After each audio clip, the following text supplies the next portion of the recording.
Hello, everybody, and welcome to the show where after the AEW, we see through Wreckage. I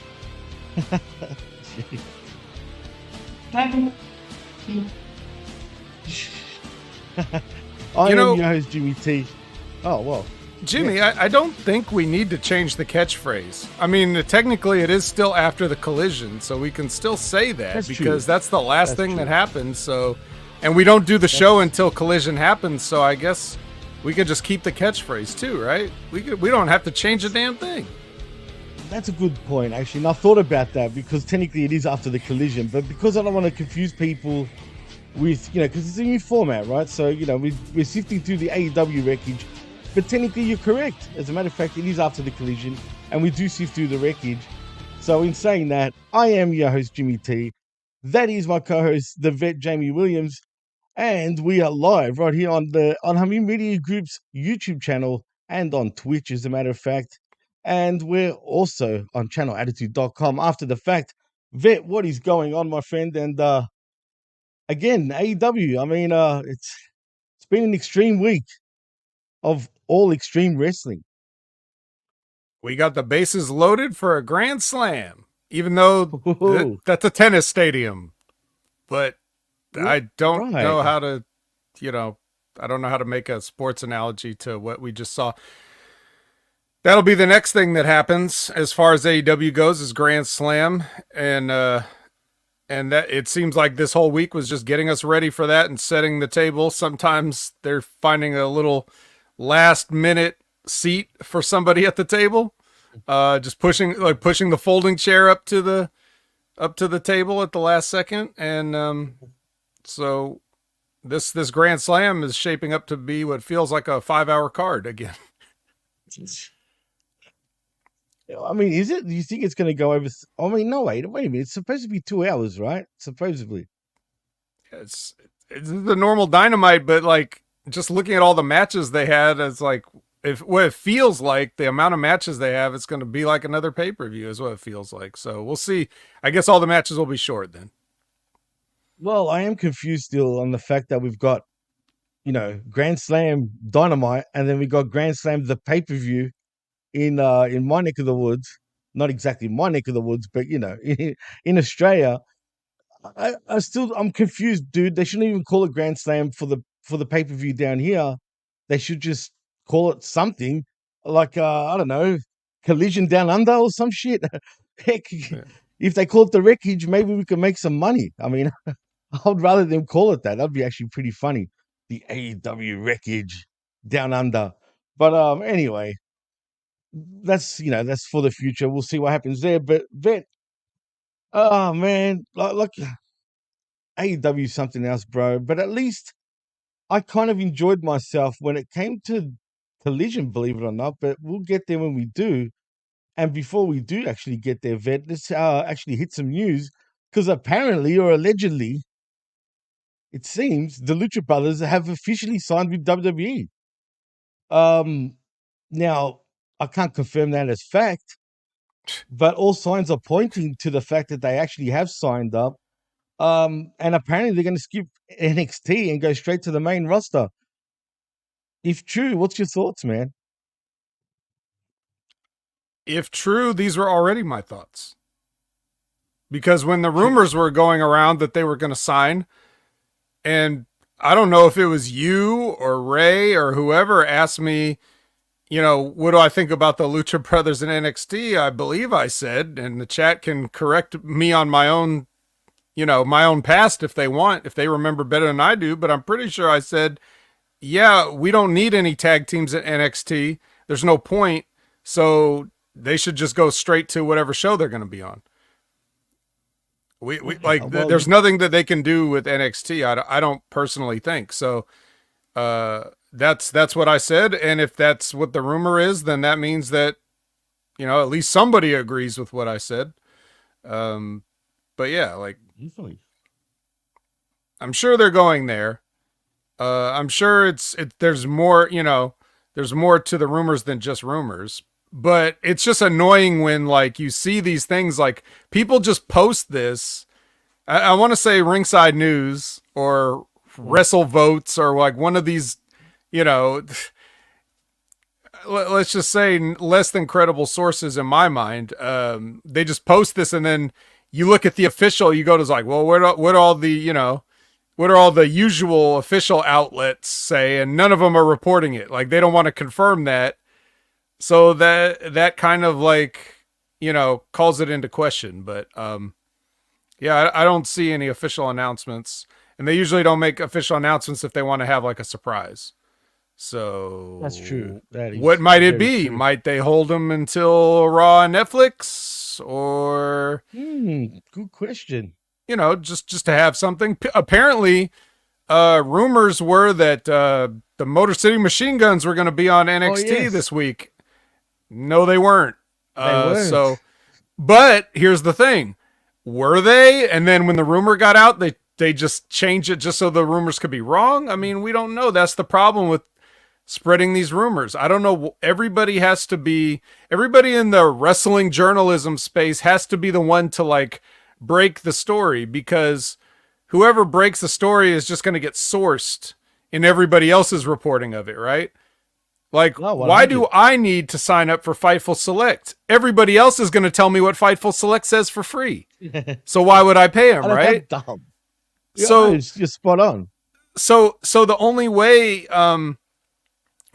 you can even get people to sign up for your subscription services, whatever, is if you're going to be the first one that's going to be able to break the news stories most of the time, so that your fans will be the first ones to know in quotes. I'm doing quotes if you're listening on audio only. I'm doing air quotes. You'll be the first to know. But I mean, if we just want to forget all that bullshit, if we just want to talk about the Lucha Brothers, yes. Go to Raw, go to SmackDown, go whichever one you want. These guys know what they're doing. They'll be fine. Just don't give anybody a Michinoku driver. Yeah, or a Tiger Driver 97 or 91, 95, 2004. I don't care what year it is. Just don't do it. And you know what? That reminds me. Stop doing Storm Zeros, women. Please. You're scaring the shit out of me with the continuous Storm Zeros, especially from Mariah May. I don't like the way she executes them, but we'll get to that when we get there. Yeah, look, I'm actually quite happy for him. I think this is a good move by them. I can see them becoming a big deal, but until Rey Mysterio retires, though, they're not going to go past a certain threshold, I think. And I mean, think Rey about Mysterio's not even at a certain threshold. No, but you know what? It was Big Ray that came up with that expression, because I mean, he came up with look at Dragon Lee. Look at all the other luchadors, for example, in WWE. The way they're treating them, they're not exactly doing anything. Do you know what I'm saying? So I can see where he comes from when he said that. I thought, oh yeah, I could see that. But maybe, I could be completely wrong, though. I hope they do something ASAP, but I think you're right, Vet. I think they'll save him. Oh, no. Labrat with the bad comment, by the way. No, we don't want Lucha Party 2.0, please. Oh, but that's right. Vince isn't there, so we probably won't get that. But can you imagine? Lucha. They're done after that. But I think you're right. I think they will save him, though, Vet, till when it comes to, what do you call it? The Netflix debut for WWE Raw. Yeah, no, I'm not. And I'm not making a prediction, but I'm just saying it's a possibility of some reason why we might hold off the debut a little bit. But I wouldn't want to, really. I might want to debut them at one of these PLEs. Just, hey, look what we got. Look who's here. And then you're gonna, and if you like, let's say, I'm just saying the next one's Bad Blood, right? I'm not saying you have to do it at Bad Blood. It could be Survivor Series, whatever. It doesn't matter. Whichever one, if you do it, if you make a debut there, or you lead into it something where they can make a debut, or you could just show them like, hey, look who we just signed. Like, maybe they don't have to do an angle. Maybe it's just like, well, we welcome the Lucha Brothers here, do the handshake with Triple H and all that stuff, the contract signings and all these things. You do all that, and then, you do all that, and then that's, if people see that on like a PLE, that we're more likely to want to see, like, if they care, they're going to be more likely to want to be like, oh, let me watch Monday Night Raw, see if they do something with them on there, and then get the viewership on that up, and that would be a good way to do it. I think. But what do I know? I'm just a guy. But you're the vet. You're not just any guy. Come on now. But also to your point, do you think this is probably a dumb question I'm going to ask because I think the fans pretty much know who they are at this point. But do you think the fans will know exactly who they are? They have done the rounds, with various promotions over the last few years. So I'm pretty confident the fans will react to them. But imagine they're like, who the hell are these guys? Is that fucking, Ray's brother Phoenix? I'm just saying, Ray Phoenix, right? They're not gonna call him Ray Phoenix anyway. He's gonna be just Phoenix, 100%. Well, it's again, if you have a debut somewhere where the people will definitely know them, then it's gonna feel like you should know them even if you don't. If you just debut them in Chillicothe, Ohio, or someplace, yeah, you may not get the reaction you want. So I think the WWE can make anybody look like a star, even if you never heard of them. So yeah, absolutely, 100%. That's one thing they so that's on WWE. No, for sure, definitely, I agree with that 100%. And sticking with AEW news, apparently, reportedly, Vet Miro has requested his release from AEW. I mean, how long did you want to wait, buddy, for that release? Then again, I don't blame him. I'm sure he was happy getting paid doing fuck all. But still, I find that kind of interesting that the news floating around is that he wants his release. I wonder why. It's hard to believe that it just happened. I'm quite sure he asked for his release probably several times over the past however long. So yeah, but talk has also been that he's been hard to deal with, though, in terms of they feed him whatever, and he's like, "No, I'm not doing it, not doing this, not doing that." And honestly, I don't blame him. If it's fucking bullshit, like absolute crap, absolutely, reject it. Fuck it. But I feel like he's trolling this company in many ways, man. I just feel like for the last, when did he sign? Like, was it 4 years ago? 3 years ago? It's been a while. I don't recall exactly. It's been a while. Well, it feels like practically since day dot, he's been refusing shit. Nah, and still getting paid for it, apparently. So is he trolling at this point? And if he does leave, do you think WWE would actually be interested? Because to be fair, he hasn't gotten his name out there, dude. Honestly, he actually hasn't. So why should WWE even be open to bringing him back? It's a good question because they really have plenty of people they're already not using. So bringing in one more, it's not going to help, especially somebody that's been off of TV for so long. Not only are you off of TV, so you're out of the public. I mean, you could look at it as a positive, like you give him like he's refreshed in people's minds because they haven't seen him, so they're not sick of him.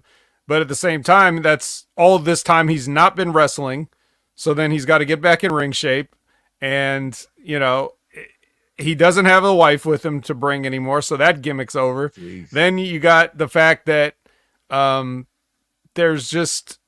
it's just not that much room for anybody left anymore. I mean, even though we're talking about the Lucha Brothers, like, is there room for the Lucha Brothers? Only because they're a tag team. But how many tag teams are just not getting used that are perfectly healthy? Like, what's Pretty Deadly? When are they ever on SmackDown? Like once a month? Once every 6 weeks? Yeah, pretty much. They're not injured. Look, they just don't use them. And when they are on TV, they're used as lackeys to Nia. That was the last time I saw him. Right.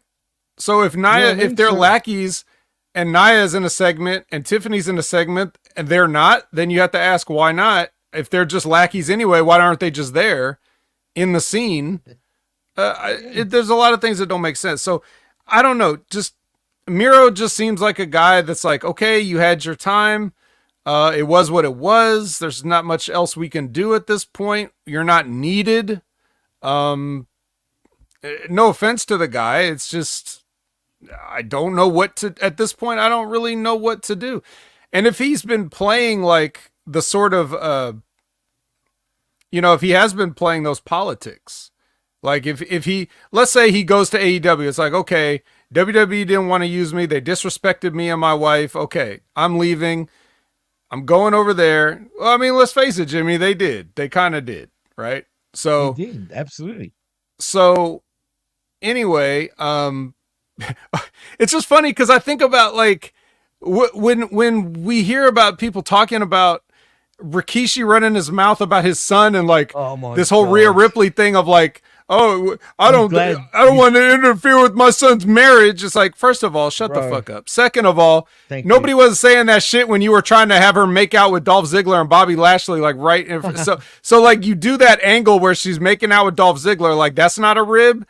So they just are like, oops, we accidentally got engaged or whatever, or married. Like, oops, leaked it. Oops. So now we can't do this storyline that you're making us do, which is stupid in the first place and draw $0. So anyway, yeah, you get treated like that. You go to AEW, you think, okay, fresh start. Maybe it doesn't go the way you think. Maybe you go there and you're like, geez, this isn't exactly, I didn't think Kip Sabian was like the number one hot feud that I'd be put in here with. So yeah, all of a sudden you get pitched these ideas and all of a sudden you don't want to do it. And these supposed injuries, which the injuries are probably legit, but then again, maybe they're legit for a little bit longer than they need to be if I'm not that into coming back, you know? I get paid anyway. So I can see how he's just like, yeah, this is, maybe he's thinking this is my last run, so I'm just going to collect and I'm not going to come back to wrestling when the contract is up. Maybe I'll just collect millions of dollars and then retire on that. Why not? Heck, I heard he was back in Bulgaria. I mean, if he's happy in Bulgaria, by all means. You know what I mean? He's done what he's done. Didn't he escape Bulgaria to come to the United States to live his dream? He made it sound like he was escaping, bro. Come on. I don't know. He's full of shit. Bulgaria wasn't going through any wars during his time. You know what I mean? It's not that. Look, not that I would go to Bulgaria, right? There's no reason for me to want to go there. I mean, what's in Bulgaria? No offense to any Bulgarian listeners out there. I don't even know a Bulgarian personally, but I'm just saying, why would you want to go to Bulgaria? I mean, I'm sure there's lots of Bulgarian communities right here in the U.S. I'm sure there's. I don't know about Australia, but here in the U.S. we got some Bulgarians, you know? Oh no, there's definitely Bulgarians here too, but I just don't know any of them. I know every other race. I'm telling you, Bulgarians, they don't come. Well, if you consider the former Republic of Macedonia Bulgarians, that's another story. Then I know plenty of them. There's a lot of those ones. But anyway, we're not here to talk politics or geography and whatnot. But the point is, Miro, I truly think WWE are not going to be interested in him. And I don't even know why they should be. Like you said, they've already drained that cloth, if you know what I mean, and completely dry. Then again, we say this, yet why is Giovanni Vinci back on SmackDown? It's a good point. He got released. That's true. Like, remember? Yeah. Imperium kicked him out. Then he got released. And that was news. Like, he was in a group of people that just got released. Then he quietly got re-signed, and nobody reported on that, to my knowledge. He just showed back up one day. Like, when did this happen? Where was Sean Ross Sapp on this one? Where was his sources telling us that they re-signed Giovanni Vinci? He just shows back up and nobody said anything? Or maybe they did and I just missed it. But the point is, he just shows back up on SmackDown and it's like, oh, here he is again. Like, you don't need him either. No offense. No, they don't. I mean, I don't know. So maybe if they think he's worth bringing back, then they do want to bring Miro back maybe. So, you know, it just depends. It depends on what his relationship is with the people that are there. Well, if they make some sort of European, super group with Gunther the leader, then yeah, why not? I could see something like that. Not that, Germans or Austrians in particular really group up with Bulgarians, but hey, it's pro wrestling, right? They're all Europeans, so it doesn't matter. You could do something with them, I guess. But I don't know, man. Rusev Day is long and gone. You know, I mean, what are you going to do with him? You're going to make him Russian again? You know what I mean? Like, come on. I mean, I don't know, bro. I'm not even interested at this point anymore. Honestly, it doesn't bother me if he comes back or doesn't. I'm indifferent, and I truly think they're going to waste him anyway, even if he does come back. I don't think they even look at him as anyone like that you could be, put into the main event sort of fold. I just don't know why. That's just the impression I get, but that's just me. It's only from the feeling I get, and there's no reason for me to feel that way. I just think that if it's true, like you said before, if he's been playing politics to this extent in AEW, surely that would be looked at as a negative even in WWE, that he's playing that hard to get, if you know what I mean. So screw him, man. I mean, well, if whatever, it's up if to he him. has done that, I'm sure he's been in contact with people. Like they're like, "Hey, what's up?" And he's like, "Yeah, I'm just doing this because you know." And they're like, "Yeah, go ahead, do that." I mean, he was an NXT, right? He was a Triple H guy, right? So absolutely right. Yep. Whatever his relationship is with Triple H, it was different when he got brought up. Like, I'm sure Triple H had a vision for him, and I don't think Vince McMahon had the same vision, and that's why we end up getting what we get. So if he gets brought back, maybe Triple H would think, okay, let's go with the original vision. I'll get a fresh start. Let's try to do it what I was going to do. And if that doesn't work, we could just let him go or whatever. I guess. So we'll see. We'll see. Yeah, time will tell. Anyway, in other news, apparently Zilla Fatu has cut ties with GCW and is pissed off a whole bunch of people there. To me, it just smells like he's going to WWE. I know, look, there's been talk that he's hard to work with, apparently. If you remember him quitting Booker's promotion at the time, and there was all that debacle between him and Booker, but then they literally, buried the hatchet and everything is all good again. But now he seems to be doing this with GCW and I think MLW as well. What do you think? I personally think he's signed with WWE now, and I'm not really thinking too much of it. But GCW seem to have made a big deal about it. So, Vet, what's your thoughts on that? I'm just kind of hearing it now. I don't have a sense of him as a person. I've never seen him work a match. I've barely even seen him at all. I think I saw one photo of him ever. Until recently, I wasn't even aware there was another brother. So I don't have really much of an opinion on it. So that's fair enough. That's cool. Like I said, I personally think I've only seen him in like a couple of matches. I haven't like full on followed his whole career, but I've seen enough to know that, like, he's got a great look, that's for sure. He just comes across as a bit too, I don't know, tense, bro. Like, you know what I mean? He doesn't take shit from nobody type of deal. You know what I'm saying? So I don't know if that makes him hard to work with, but it's just that's the impression I get. But we'll see what happens there. Apparently Swerve is on a rest break, and he plans to return very soon, Vet. So don't expect him to be around anytime soon until at least October, in the middle of October, where they go back to Washington and do a show, because that's where he's from, or Tacoma, Washington, anyway, to be precise. So does Swerve need a rest after getting syringes? And personally, I wouldn't even want to show my face ever. If I was Swerve, bro, honestly, I'd be so pissed with Tony and that whole company just for the whole debacle. But if that was his idea for the stupid syringes, like I said, I still can't comprehend how both of these guys agreed to that shit. And the center block. I mean, I don't know, bro. Like, do these guys know what they're doing, or are they literally that clueless?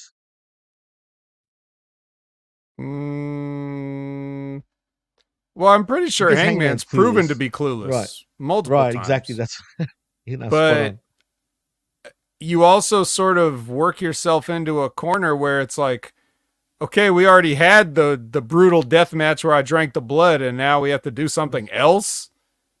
So like you can't do less than you did before. I mean, you can, but then people will complain that you did less than you did before. So they just feel like they need to keep raising the bar, and it's on them if that's what they want to do. I wish they would have done it in a way that made more sense, in a way that was more artistic or realistic. What they ended up doing was, like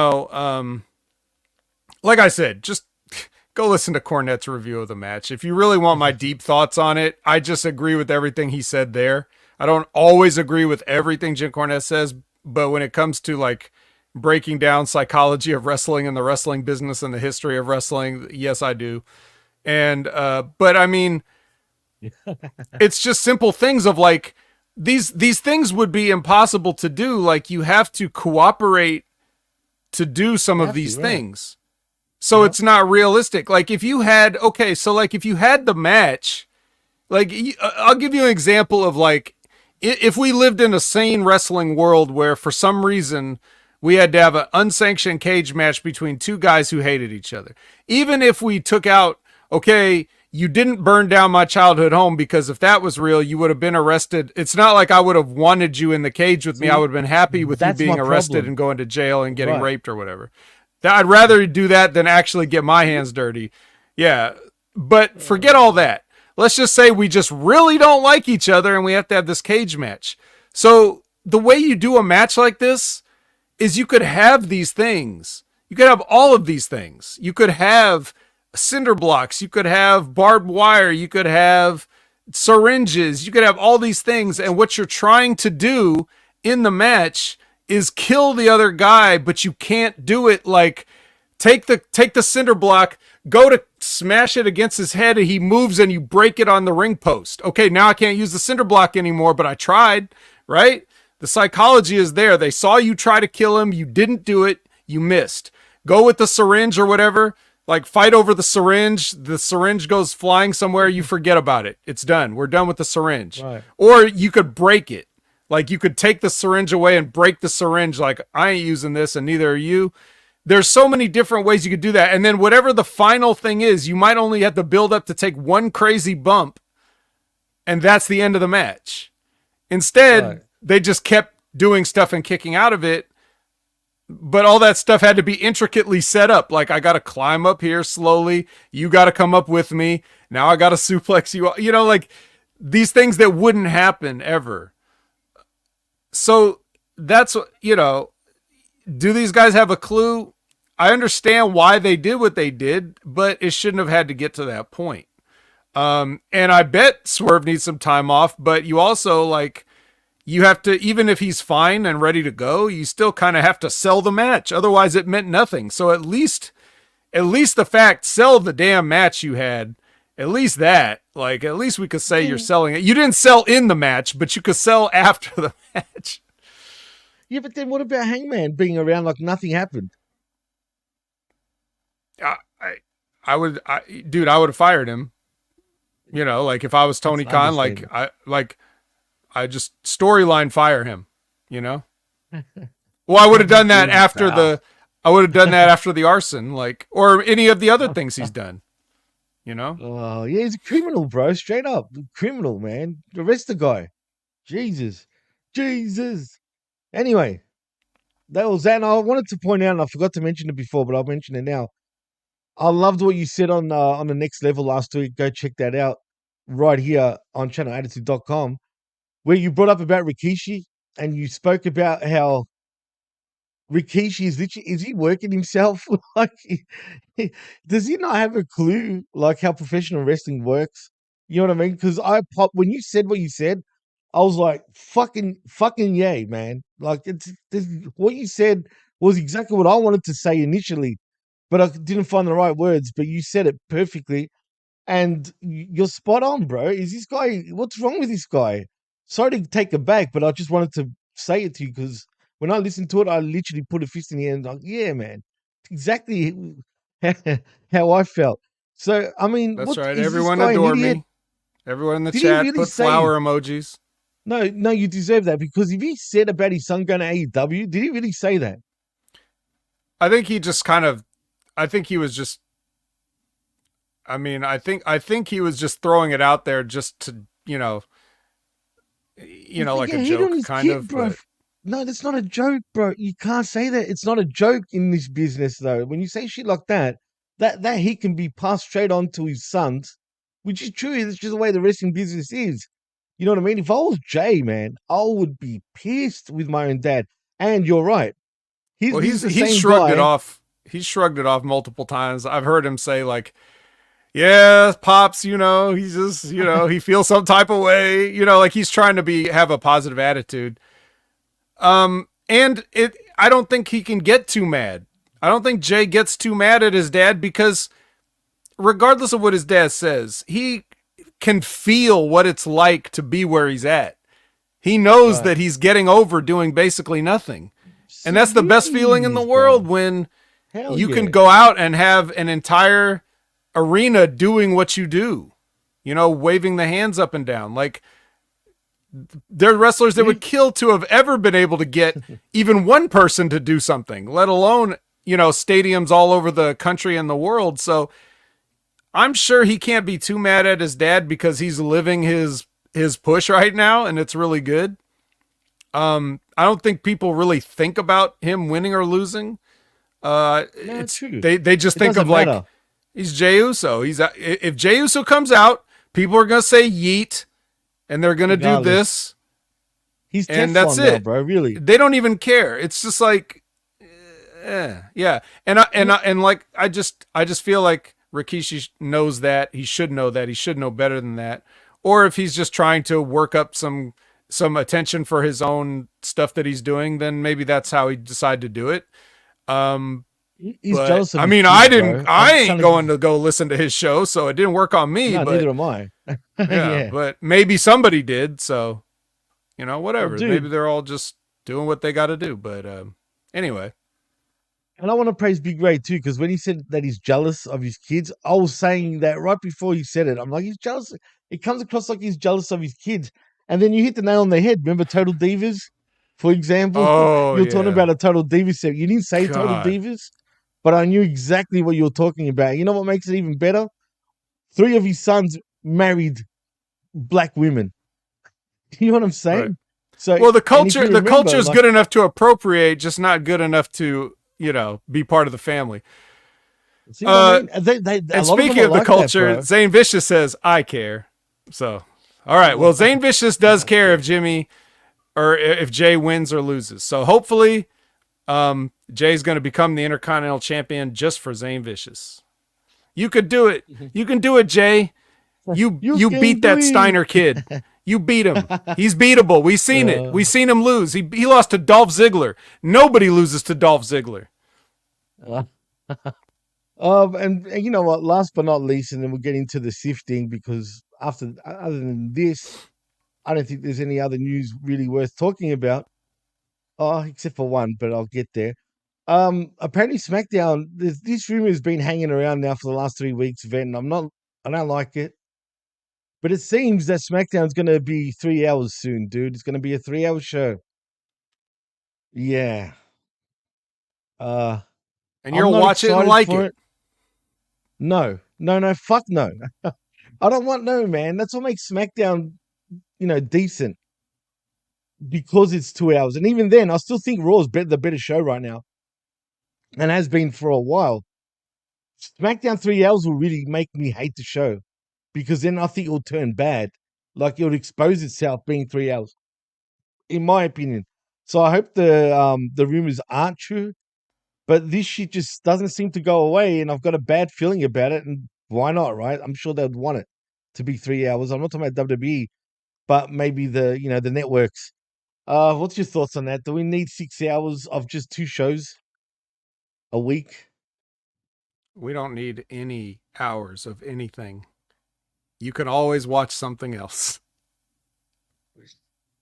Professor is in the house, believing the yeet. Can you be a fan and say, hey, I love this, but not too much? I mean, it's kind of weird, right? If you really love it, you would think you would want more of it.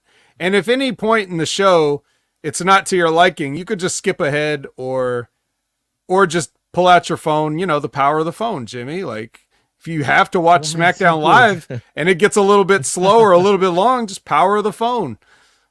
You'll find something to entertain you. Isn't everybody just doing exactly what they want at any given time? Yes, but you know what?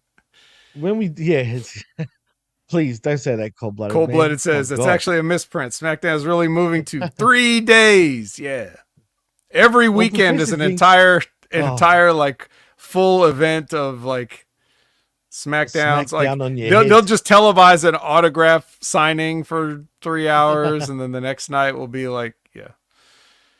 No, God, man. Anyway, Professor thinks that it would benefit someone like a Piper Niven.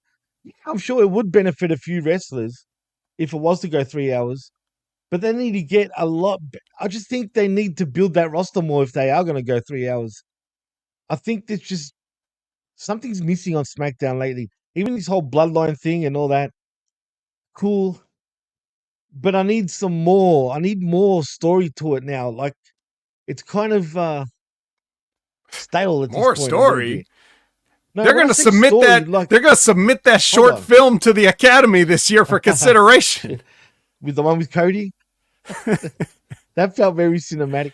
No, but for real, right? What I mean by that, yeah, they've told a great story till this point.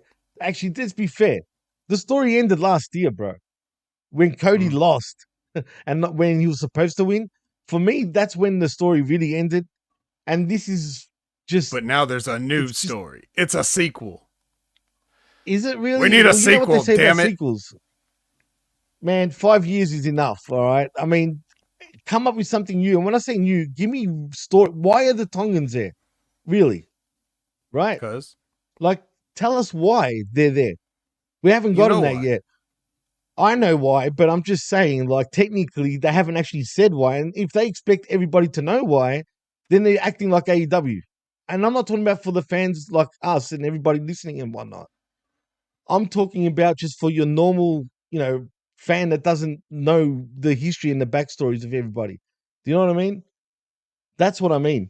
Like, just give us something like more to everything. Like, who's Jacob Fatu? You know what I mean? Why is he? How is he related? Well, to he's everybody? The enforcer, Jimmy. End of story. Yeah, he's the enforcer, sure, but come on, man. What more do you need? He's the Samoan werewolf. He has a nickname and he has a job title. So what more story do you need? Wrestling fans are stupid.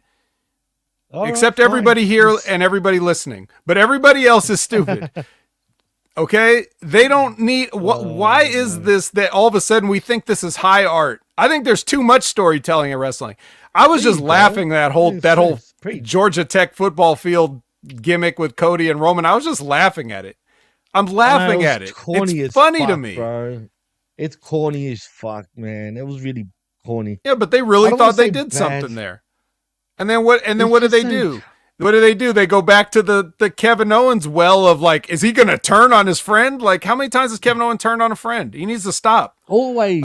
They even made a joke about it already about how he turned on his friend too many times. And they're still doing it. Well, Prof says SmackDown needs more cowbell. Although we'll get to that later on when we sift. Yeah, I don't know, man. Yeah, you're right. But this whole thing is just... And we need 3 hours of it so we could tell all these stories, right? That's exactly... Look, if you make SmackDown 3 hours, they're going to just do they're just going to do an extra 40 minutes of padding. Oh, look at the recap from last week's SmackDown. Hey, this happened on Monday Night Raw. Hey, look at all the social media things that we did over here. Or look here's another shot of the city.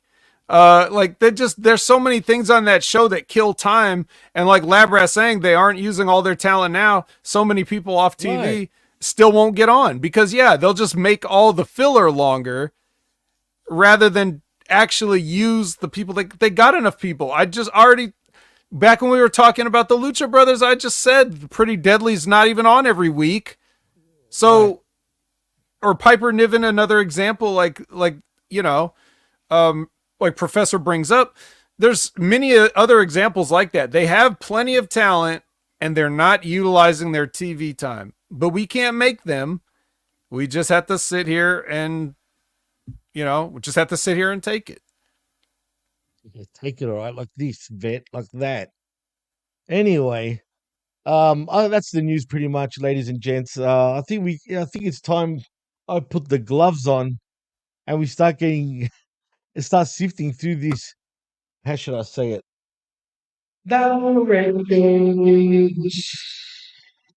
As we speak. Sound like you're in a U-boat. Does that make me put even more reverb where I echo after that? I'll be like, wreckage. All right. Well, let me get out my let me pull up my notes from the scene of the accident here. Okay. Oh man, Prof, do you really think that? Do you really think that if someone pays them for 3 hours, then take the money? I guess why not? True. Yeah. I mean, why not? Who can suffer for their it's their fault. They it would be different if they had not ever gone live on TV. Because then you could have you could have taped content and you could have just shown that for 3 hours. But this is the route they went years ago, and now they're stuck with it. You can't just not be live now. No, Dynamite stay live. Yes, Dynamite's live. The Jaws of Light. Live on Dynamite. Yeah, the new owners show up to the building. And of course, I'm referring to. I have to explain all my jokes to Jimmy because he just. You better. No, I get it, Moxley. Okay, don't worry, I get it. Okay, got it.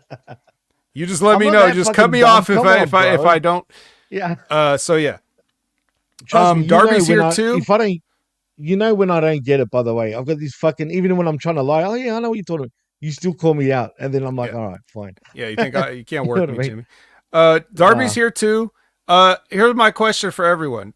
Do you think Darby, because he rolled in on a skateboard, you think he just takes the skateboard across the United States? Like as soon as Dynamite's over, he's got to skate over to, you know what I'm saying? Like, where was Collision? Why not? Wouldn't that be a good cartoon actually for him, or a video game? Like, where he's, I'm talking about like a kids based game. Darby Allin's Pro Skater? 1 and 2 remastered? Not? Yeah.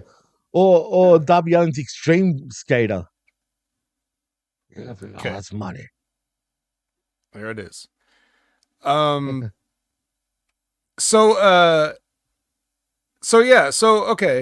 So they're here, but we're starting out with the conglomeration and the learning tree. So this is going to be the Orange Cassidy versus Chris Jericho. Hey guys. Oh boy. Do you want to tell you the long-awaited rematch, long-term storytelling, long-awaited rematch. This is WWE could take some notes here. You think the Bloodline's a long-term story? This 4 fucking years. WWE. Hey, the Bloodline is going 5, but they got him. Now, technically, it should have ended last week because he already paid him back for the jacket, so it should be wrapped. No, you're right, but that's true. Instead, facts. Yeah, so this happened, and I don't remember the result of it. Did it just turn into a schmoz at the end? No, you know what? Darby won the match. I mean, not Darby. Darby wasn't there. Orange, yeah, Orange. Orange won the match. But I want to say this. I kid you not. I'm not kidding you. I fell asleep through the match. I knocked out through the match. Luckily, for whatever reason, my feet stopped playing. I thought someone, I said to D, did you stop the show? Because why is it not playing? So I didn't miss anything, damn it. I ended up seeing who won. So I missed the middle. The match went for 30 minutes, bro. No, really. It went for close to 30 minutes. Well, it had to. It was epic. It was epic blow-off. See, they were blowing each other off, it felt like. But anyway, that's another story. But no shit, I actually enjoyed the start bit. I thought the way Orange Cassidy with his offense at first, great stuff.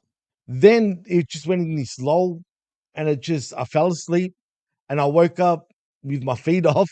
I continue where I was, and then I see Orange get the win, and I was like, "Wow, still going." I was just glad the match was over. I'm glad that actually Orange won. He was pretty over in this match. The crowd were right behind him, dude. I'll give him that. And, Jericho, he needs to stop taking every win off everybody, man. That's what it feels like, bro. He gets the win he has to be over on everyone. I don't care what he says. He really wants to be over everybody. But thank God that Orange does get the win. Does it matter? Probably not, because where does he go from here? Do we continue? Like you said, long-term storytelling? I don't see why we need to. But whatever the case, hopefully Orange goes on and does something else, man. But I'm over this, bro. I'm already over it, and it's only really been 2 weeks of storytelling. Well, I know it's 4 years, but Well, let's hope it's over, because as Cold Blooded points out, inflation has risen in the last 4 years, so that $7,000 would be more like $10,000. Yeah. Now. So maybe facts. I don't know if this squares them for the other 3, or I don't know if Jericho doesn't know that math, but Anyway. We need Steiner-math. Yeah. Okay, the new owners do a promo, and it's got music underneath it. So this is a classic. Yeah. It's one of my favorite things when somebody does a promo where there's music playing. Then we see Wheeler Yuta and Marvez. So Wheeler Yuta still doing the despondent, like, oh yeah, yeah. I know we're still the champions, and I hate these guys, but I guess I'll defend it with them if they want. Okay. What a cuck, bro! Straight up, like. I mean, hey, come on, man. Leave the kid alone. Right, he's had a hard time. Fine. You're right. He's trying to grow a beard. All right, just let him. Man. Roderick Strong's at the desk for commentary because it's going to be Hook versus JD Inc. What is fucking... When I heard that name, then I looked at him and I'm like, really? JD Inc. JD Inc. A guy with the same amount of tattoos as every other fucking wrestler. Me, bro. You can't even... That's not even like a really unique gimmick. But JD Inc., like, I bet you he thinks I'm so cool that I came up with that. Like, look at me. Look how original I am. JD Inc., get it? Oh, boy. Bro, you're not going to go nowhere with a name like that. Straight up. You won't. I don't care what anyone says. But, yeah. If you think his match rate just went up. Yeah, well, yeah, because he's on Dynamite. Now he can ask for $400 a match for... needless to say, Hook wins. I don't think that was, and they didn't take up too much of our time with this, but I like these kind of things that these are the kind of things that you don't really get from WWE anymore. I mean, you kind of do sometimes, but rarely, where you have a guy just go out there just to make an appearance, beat somebody, and then Strong is out there to do the verbally selling, which I always find it's kind of funny, the imagining of like, okay, Roderick Strong, we need you to sell this on the commentary desk. Like, that's the guy you want to talk us into the building. Okay. But, it didn't even last long enough for him to matter. He couldn't even get anything out because the match was over so quick, so it didn't matter. Then Alex Marvez is with Private Party, and they call out Jon Moxley. And then, hold on, I actually accidentally hit my phone. So they call out Moxley, and then we go to Renee with the Patriarchy, and for some strange reason, they are still bitching out Kip Sabian. Like they haven't already done enough to this guy, but they're still he's still just standing there, letting them talk about his dead dad and doing nothing. Yeah, he's barely even selling it with his face. He just stares at him. Dude, personally, I know it's professional wrestling. I get it, right? I totally get it. But if that was me, I would never do that, with any dead relative, okay? Period. Just, you don't need to bring that. It doesn't need to be a fucking wrestling storyline, man. It just doesn't, all right? For them to be doing that, it just doesn't, I don't like it, man, because I don't know, man, how he could have been really close to his dad and, that could irk him just hearing that. And the way Christian says shit too, it is so disrespectful. You might as well just spit on the guy. You know what I mean? Like, you might as well piss on him too while you're at it. Oh, that's coming. Don't worry. Yeah. I'm going to take a guess you probably skipped Rampage again, but don't worry. We'll get to that. I did actually. I did skip Rampage, unfortunately. Because, apparently that show is cancelled from next year, by the way. Oh, yeah. Well, I forgot to mention. And we're going to get that new AEW show, whatever it's called. I forgot what it's called already, but doesn't matter. We'll worry about it when the time comes. All right, let's come up with I don't know if you could come up with a better tag team match than Serena Deeb and the Glamour versus Queen Aminata and Yuka Sakazaki. So we got a queen and a magical girl versus a professor and a glamour. Wow, gimmicks. Who wins? Who wins this classic battle? I mean, it's very exciting. I mean, if only Yuka Sakazaki would actually sing as her finisher. Can you imagine? She starts singing and everyone's like covering their ears, like, stop. You know what I mean? And they submit. Someone verbally gives up. Yeah. I mean, why not? If you're going to use syringes, cinder blocks, and shit like that, Why can't you sing somebody to fucking to quit? You know what I mean? Sing them to quitting. Why not? Might as well. I mean, it's something different. Thank you, Prof. AEW Shockwave. That's the show that will be replacing Rampage. Mm-hmm. Just quietly. Aaron says, where's Maki Ito? Well, she's in Japan where she lives and works. I was thinking the same thing. I didn't realize that Jeannie became a singer, you see? But that seems to be the thing now. And she sings like shit. Well. Yeah. So, that match happened. And then we saw Mina Shirakawa, and she's answering Mariah because she's been saying she misses Mina, and Mina says Mina is coming. So there's a little double entendre there. Mina's coming. Mina's coming, all right. I wonder where, but yeah. Look, I like Mina, honestly. I actually do. I'm starting to really look. She's good looking. 1, but 2, she's actually a great wrestler as well. 3, I like her look too. But Mariah May, I'm starting to get really sick of it, bro. A little bit, man. So disgusting. This man, Jimmy T, who's sitting over here saying, I shit you not, Mariah May, you're putting her over, all this stuff, you're telling us we're in for a treat, this girl's good, all this other stuff, and we all just sat here and we're like, nobody cares, and now she's here, and you're the one that turned on her. Nobody said anything, none of us turned on her, but you turned on her. I'm just so disappointed. Time out. Does she need the championship? She could be doing all this shit without the championship.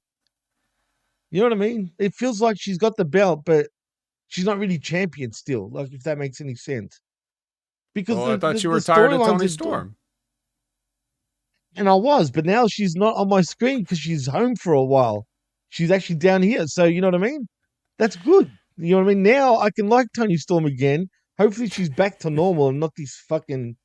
And if she's going to do that movie shit, can we go through the years at least? Can we go from 50s to 60s to 70s? Then we hit the 80s? Tell me that wouldn't be funny. And then the 90s? Why not try to do that? Trust me, you wouldn't like it any better.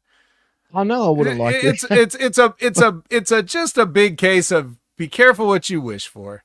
Okay. Here's Mariah. You put her over, and now she's the champion. So you single-handedly booked her into this spot, Jimmy, and now you don't even like it anymore. I'm just bored, bro. You know what I mean? Look, I am fickle when it comes to her, but look, everyone's giving me heat now, Vet. God damn it, man. Yeah. I'm the biggest hater, Zane. The biggest. Yeah, all you had to do, all you had to say, Jimmy, was nothing. You just never had to put Mariah May over. But now that you did all that, it seems very ironic that you turned on her before anyone did. We're all just like, oh yeah, I guess Mariah May's all right. And you're like, it's kind of funny, isn't it? I'm just bored of her now. It's the same shtick now, man. Like, do something else. Show me something. Yeah, she's funny and her little sexual, bullshit that she does with commentary and all that crap. I get it, but all the women are doing this shit in AEW, it feels like, at this point. Yeah, and it's cheap. Well, let us know what you think of Mariah May here in the chat. And while you do that, we will move on to the next thing, which was supposed to be a Nigel McGuinness video, but they fucked it up. So then they played a Nigel McGuinness video, but then they fucked it up. And then the third time, they finally were able to get the whole video to play. So then we got a Nigel McGuinness video. And it was fine. I mean, it was fine. All right. Here's the part where the new owners are on their way to the ring. And they are, attacked by Private Party. And then they beat up Private Party. And then Commander comes out. Sorry, what's up? You forgot to mention about Private Party earlier, and I just wanted to point that out because I was meant to bring it up too. How Private Party was saying, in particular, the one that moans, Isaiah Cassidy, is it that one? Whatever his name is. Mm-hmm. He goes, "I'm going to kill you, John. I swear to God, I'm going to kill you. I'm going to kill you when I see you." Right. And then we come to this point, and I glossed over all that just said they call out John Moxley because I wasn't going to write down all that stuff he said. Yeah, no, I just wanted to say because boy, did they get killed. Yeah. Yeah. So Commander comes out and tries to fly at some people, but they shut him down. Didn't they kind of let Marina just beat up most of everybody by herself? Didn't they? It seemed like they were just and she looks good. This is the best I've seen Shafir ever, bro. For real. Good use of I felt no, really, because that's the best way to showcase her right now. We all know she's extremely greener than green. I mean, really, she shouldn't be. By this point, she should have learned a thing or two. But for whatever reason, she seems to be a late developer when it comes to pro wrestling. And, she needs quite a bit of time. But the way they're using her right now, I think it works for her. And she suits this, whatever this is. I don't know what to call this group. You know what I mean? But again, I need some more context. Oh, yeah, the new owners. That's right. So the new owners, can we get a reason why they turned on Danielson at least? They said he was too soft. That's the reason? Like, really? Yeah. Too soft. Okay. That's not good enough. And can we also get a reason? What's going on with Yuta? Is he in or is he not? Like, you know what I mean? He's too soft too. And he is too soft. He cries. I mean, just get rid of the poor kid. You made him cry like a little baby. Anyway, I like. Yeah. So anyway, they hit Isaiah with a hammer, and then Darby comes to try to save the day, and everybody, once they see Darby show up, they're like, "Let's get out of here." Or do they? I don't remember what happened. I just remember Darby showed up. Yeah, they walked off. They pretty much walked off, and Darby got on the mic pretty much and was like, "John, get in the ring." Oh no, that's what happened. They were like two bulls or chicken fighting. Have you seen chicken fighting when they're circling, but they don't touch each other? Yeah. What the fuck was that? They were just circling each other. Like Moxley literally tosses him in the ring, as in Darby Allin, and then they just don't touch each other. They're just circling. And I was like, what the hell is this? Like, what the hell are they doing? Like, it looks stupid to me, man. They shouldn't have even gone to that point. They should have just left. They shouldn't have even gotten in the ring together, man. But they did. We get a little Brooks Jensen video, and then we go to, and you know who that is, right? It's Jack Perry. I'm just saying that. Yes. Okay. I know. And then we get, here's an exciting match. We signed Ricochet, so we got to throw him in there. And who better to throw him in there with than? Well, let me just. Yeah. The Beast. The Beast himself. Bro, the more I see Mortos, the more I fucking love him. Even though I've known him, as Taurus, whatever, the bull. Not the Beast, the bull. You know what I mean? But, dude, he's... you know what I love about this guy? He comes across as this type of guy that just... Even though we know he's going to lose, but he's going to be like, I'm getting my shit in, pendejo. You know what I mean? Before you pin me. I'm going to get all my shit in, and then you can pin me. You know what I mean?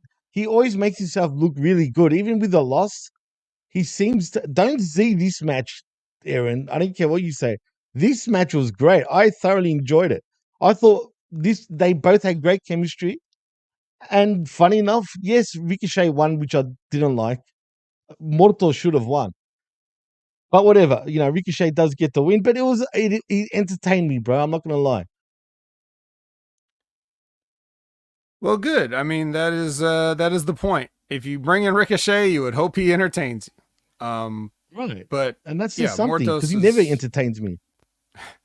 Mortos is he's the straw that stirs the drink a lot of times. There's so many great luchadors that can do amazing things, but without a base, they're not going to look nearly as good as they do. You need those guys like Mortos, like I would venture to say Hechicero too, because he doesn't do a lot of flying, but he works good with that sort of thing too. Yeah. So like, you need those guys to make the holograms of the world, and like all those guys to make them look good, and they do. But absolutely, say what you want about these guys. You can say they're fucking jobbers or whatever the fuck, but those two you mentioned, Hechicero too, they can work, man. Like, and when I say they can work, you can put them against anybody, a flippy guy, a grounded guy, a plain wrestling guy, and they still know how to adjust to whoever they're wrestling. And that's what I like about these guys, dude. And that's why Mortos really impresses me every time, because the guy he's great at just adjusting, man, at whatever match. And he really hasn't put on since, in AEW, like he's just getting better and better and better. And I think the company sees that. They just don't know exactly what, though, to do with him. You know what I mean? Just yet. But they seem to have pushed him up the, upper mid-card area. That's for sure.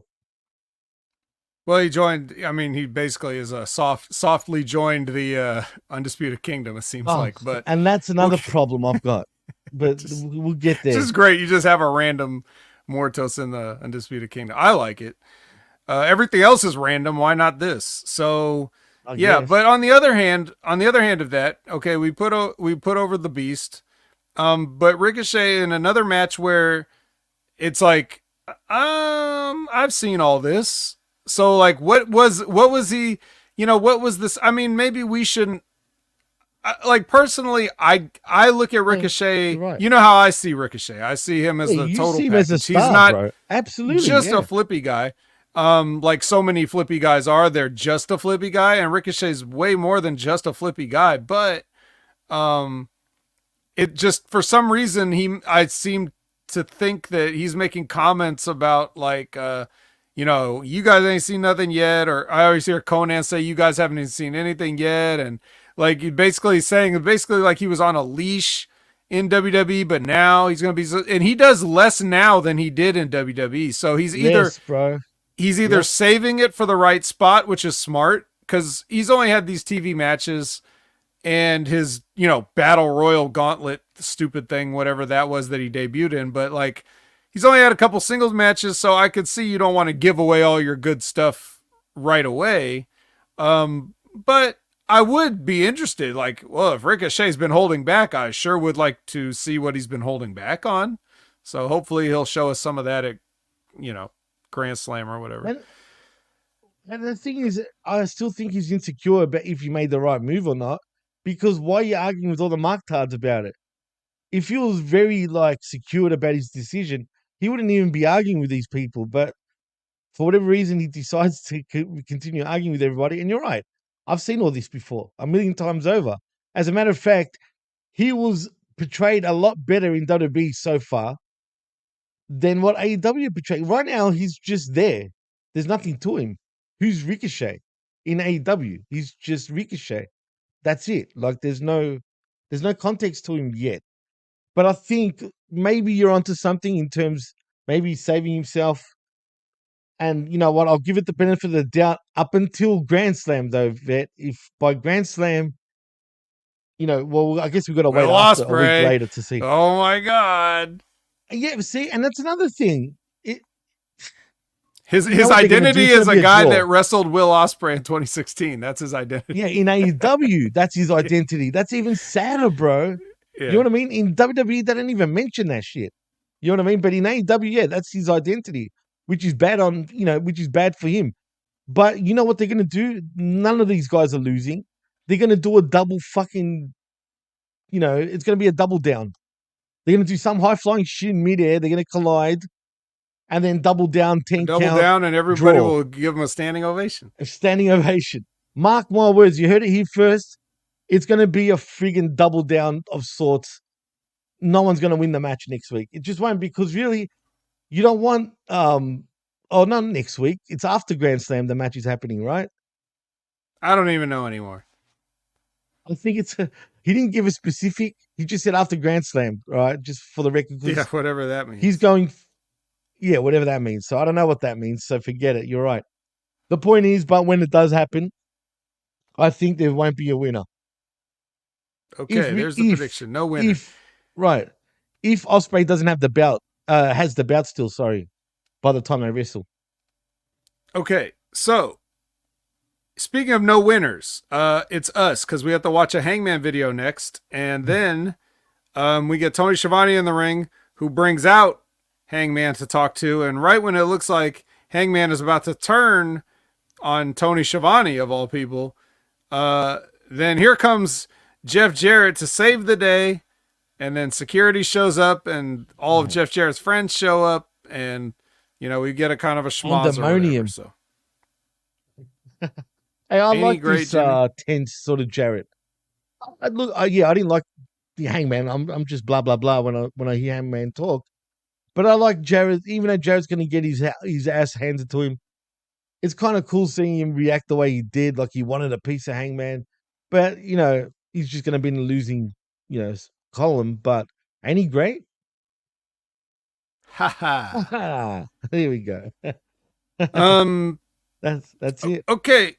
Ricochet, we're back to him. It's actually Will Ospreay in the back, but he basically Ricochet recites a poorly mic'd up monologue to Will Ospreay. I couldn't hear half of it because I felt like it was the TV camera picking it up and nothing else. So I was like, what is he saying? Something? I can't hear him. I couldn't hear him.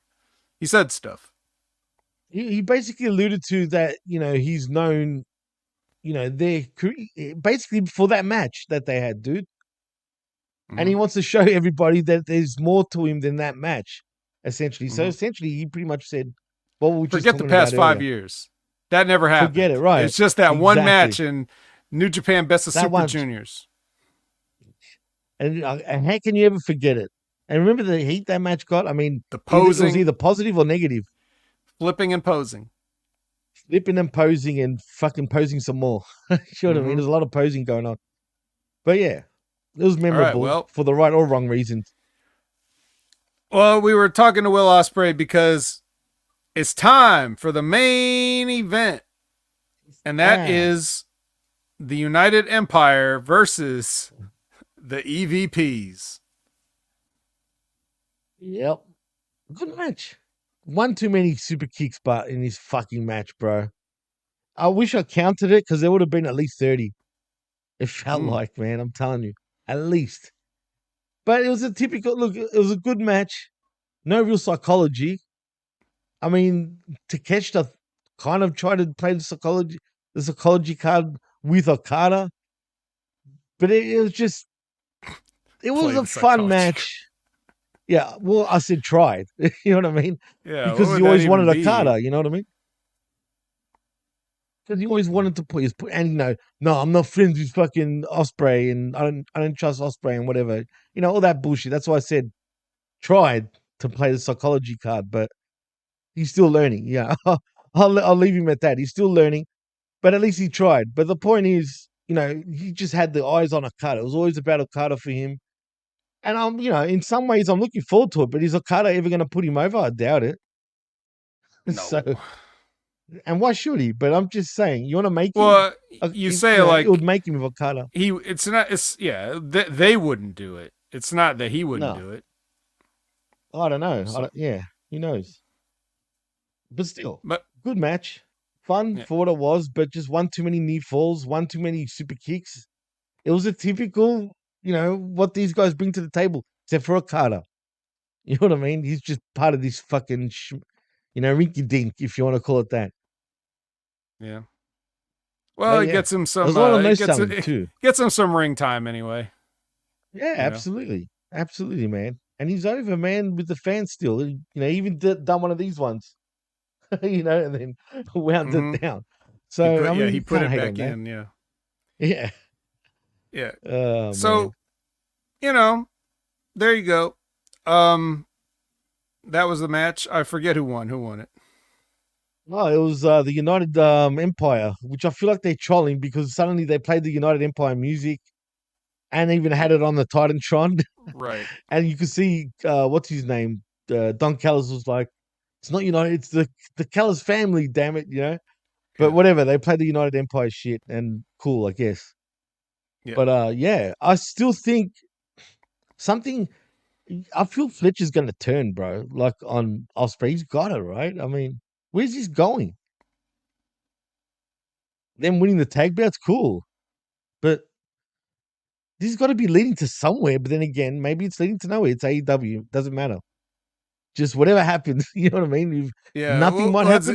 Let's do another angle where somebody turns on somebody and then gives them the same speech that they always give them. Yeah, I'll be friends with you, bruv. And you turn on me, bruv. and then Ricochet comes out like a puma, and then anyway, we'll see what happens. All right. Well, that's Dynamite. Hope everybody enjoyed it. Ring of Honor had nothing on it. I was skimmed through it and I was like, bleh. Rampage though. Yeah. Rampage though. We're kicking it off hot with the Ring of Honor champion, Mark Briscoe, versus Big Business Bad Apple bounty hunter Brian Bakeith. So, these guys go at it. I mean, technically, this could be considered a proving ground match. I don't think they mentioned it, but yeah. Technically. So they had this match, and of course, Mark Briscoe wins after a while, and then afterwards, the Learning Tree comes out, and they jump Mark Briscoe, and then Orange comes out, runs everybody off. So no, he doesn't run everybody off. I think they beat up him and Orange. I don't know. I should really start writing the results down on my notes because I didn't watch it. So I keep thinking I'll remember. I keep thinking I'll remember, and then I'm like, wait, what? Who? But I guess it doesn't really matter because if it did matter, I would remember. I wouldn't need my notes. Right. So it doesn't really matter. In other words, from now on, I'm gonna watch Rampage for for you too, man. I should watch it. Don't hurt yourself. It's just don't hurt yourself. The next match, though, was Wheeler Yuta versus the Butcher. And this was the same kind of thing they did last time he had a match where the guy just like slaps him until he goes into a rage and then beats him. So he started, it's just great. He won this match with the cattle mutilation. Okay. Butcher tapped out to cattle mutilation. So I got that finished. I'm supposed to believe that? Yes. Okay. Cool. I mean, come on, it's the Butcher. I mean, I know, but okay, then we get an MXM collection promo, and this explains how they stole Max Caster's jacket, and they're going to give it a makeover. So that's why you saw what you saw on Collision. It started here. Okay, that makes sense. Right. Mm-hmm. I love these guys. Like I said, the more I see him, I just find it funny. This is Vince's creation, and it's starting to kind of flourish in another promotion. Mm-hmm. It's just weird when you look at it like that because Vince literally created these guys. Mm-hmm. Mm-hmm. Okay, next is a match. It's Harley Cameron, the great Harley Cameron with Saraya versus Hikaru Shida in just a match. As Jimmy gets some refreshments here off the camera. Yeah. Sorry, and I just wrote down awful. This was awful. So I saw the highlights on Collision. First of all, I don't know what the hell's going on with Shida and her look these days. It's almost like she's not wearing pants, if you know what I mean. This was. I know I've been joking around calling Shida fat, which is funny, and I've also been talking about why do I have to watch Harley Cameron offense? Like, why am I watching her beat people up and people selling for it? Yeah, well, that's confusing, but it is. I don't understand it, but it's really bad. Like, I'll give you an example because I saw this and I was like, I can't believe what I'm watching right now. I've never seen this before. So you know how in a wrestling match you do the spot where like the manager will like distract the babyface and the babyface will go over and then, right? Well, we've all seen that, but have you ever seen it where the babyface gets the heel, picks him up in a vertical suplex, and then the heel jumps up on the apron, and then the babyface looks over and then puts the person down without suplexing him and goes over to...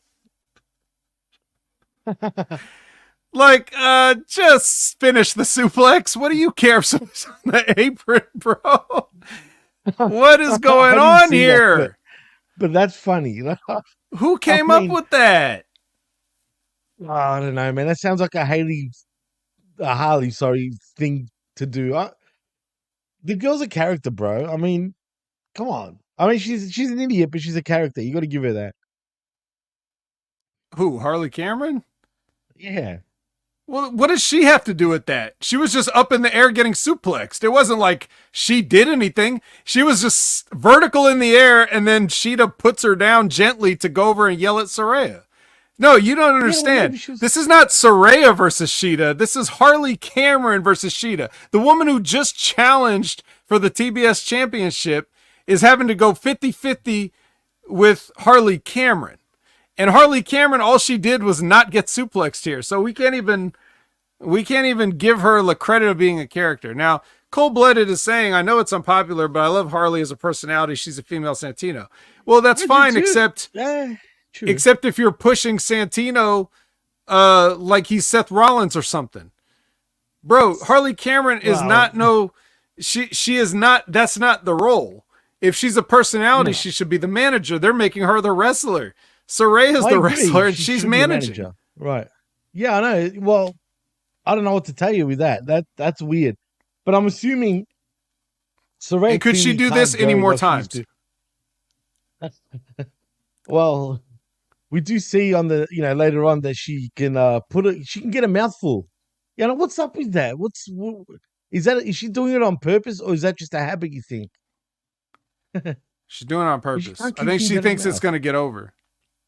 But why? Like that's what I would ask her. Like, why it makes you think? She tried to think of something nobody else is doing. Okay. Cool. Who else bites their thumb? I don't know what to say to that. I mean, shit. If that's the case, that's the case. But what I do like about her, she's just a clown, bro. You know what I mean? Like, that's all I can say. And I say that in a positive way, not in the negative way. You know what I mean? I just Chelsea Green doesn't have 10-minute matches, but this match was only about 8 minutes and it felt like 15. She's learning, Vid. Come on, maybe she's trying to learn. Learn quicker. I mean, come on. She's got learn in 3 to 4 minutes and don't get any offense in. But anyway, yeah. So I bet there's something in her. So basically what happens is Sheeta does win. And then that's when Saraya jumps in and they start beating her up, of course, because, they got to do the heat back, the deadliest move in wrestling, the heat back. And then Jamie Hayter comes in and runs her off. And then she gives Sheeta her kendo stick back. So, Jamie Hayter and Hikaru Shida are best buds now. And then Saraya gets on the mic and is like, I hate you. I want to match with you at Grand Slam. Saraya rules match. That kills me, bro. We'll get to that. I'm not making this up. We're getting a Saraya rules match. But you already know that because you watch, again, the Collision thing. I know the rules, too. Okay. Here's a tag match we got on Rampage. The Ultimate Team of Roderick Strong and I'll let you say it again. So Roderick Strong and who could his partner be that you would need a roadcaster? Wait. Yeah. There we go. Yeah, him. Love Mortos. He's main event Mortos from now on, not the Beast. Main event Mortos. He's everywhere, bro. Yeah. Main event Mortos. Well, anyway, this wasn't exactly the main event because they faced Joe Keys and Marcus Mathers. Yeah. Exactly. Keys. Joe Keys. All right, let's move on. Deonna Purrazzo has wine and she has friends. Friends being yes, Taya Valkyrie. She does. Dude, what's up with Taya, man? What's up with it? The main event, a 4-way match with Nick Wayne versus Kip Sabian versus Lio Rush versus Rocky Romero. So you just know that, like, I'm not watching this. You know that. If you see this list of names, dream match, bro. Lio Rush versus 3 guys I don't ever want to see. We got the Fly against the Yasuka, whatever they call him, Romero. Yeah, he at least gets the pin by Nick Wayne. Nick Wayne pins Romero, and then Kip Sabian's on the outside because he just is on the outside, and then Nick Wayne leans over the rope and spits right on him. Just like what you said earlier. Wow. I was only fucking around. I didn't know that. Damn. What the fuck, man? I was only joking. Like, wow. That's weird, dude. No, Whatever, cool, I he did a guess. Bret Hart to Vince McMahon 97, bro. I have tour 97. Mm-hmm. That's what I'm going to call it. Spit The on Hub that Tour thing. You know what I 97. mean? Spit on that thing. Have you seen the Mm-hmm. memes of that? Where Bret Hart is spitting at Vince McMahon? And it's her spitting, though, at Vince McMahon. And she's like, spit on that thing. And Vince, like, Yep. kind of funny. Yep. Lab Rat brings up a Kip getting point. hazed on TV. It feels like how's that to treat a day one AEW guy? Damn, bro. Yeah. I mean, doesn't day it one look match like that, one though? Bro, I don't know. You know what? He might be onto something. It feels like he's getting hazed on public television, like on live television. It's weird, dude. Like whatever he's done. I mean, I don't know. Like he doesn't do. I don't know. I don't know the guy. Well, think about like this. But think about like this. You've been watching this sort. I mean, if you see it, you see the patriarchy or whatever constantly shitting on Kip Sabian for no reason, right? But this would be the first time that I can recall where he has just the absolute carte blanche to get his hands on one of them because it's a fatal four-way match. So not only is he in this match with Nick Wayne, but technically there'd be no DQs, so he could do whatever he wanted to him. And they just had like a regular match. It was almost like nothing had ever happened up to this point. So I really don't know what Kip's deal is, but they're not making the most out of this storyline for whatever the reason is that it's happening. You know what he feels like? JD McDonough trying to join the Judgment Day a little bit. That felt more important. But yeah, that's what I was going to say. WB did it with much better, execution compared to whatever they're trying to do here. Because it's either going to go somewhere or absolutely nowhere. They could just drop it and you forgot that it was even happening. Do you know what I mean? But for whatever reason, I guess they're trying to tell a story, but nothing's changed. It's the same thing, though. You know what I mean? Yeah, and it's just wait a minute. Wait a minute. So I know what's going to happen with Kip. He's going to be the reason why Christian becomes AEW champion. I said it. There it is. Or it's going to cost him one way or the other. It has to be, bro. Surely. All we can do is tune in and find out. Cold Blood says, "Where's Penelope Ford? She has probably left him when her. She probably left him because he was just getting bitched out all the time, and that turned her off." Look, I don't even know why she's with him. Honestly, I mean, I was surprised that she hooked up with him. I'm just saying. Still a trade up from Joey Janela. Yeah, I know. What the hell, bro? What's wrong with this girl, man? Like, man, I've heard stories about Janela. I don't know how true they are. Bad, yeah, Penelope. All right. Jeez. Well, it's time for the collision now, so let's get to it. Oh yes. Bunkhouse Brawl to start us off. We're already. It's like Tony Schiavone says we got kendo sticks, and I said this match is disavowed. I ain't watching it. Jimmy, take it from here. Really, you didn't watch it? Well, you know what? You know my thing with kendo sticks, Jimmy. I know. Hey, I agree. I usually hate this, and everybody bled in this match, except for maybe Guevara.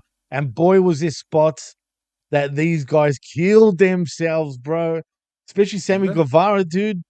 I don't know how he's walking by the end of this match, but there was blood all the way around. There was weaponry everywhere. There was chaos. It was a fun mess. Not a great match, just a fun mess. Like I was into it just for the plain stupidity of it. I need to it's like you said, a la carte, right? You just go with it. You know what I mean? Like, and for what it was fine.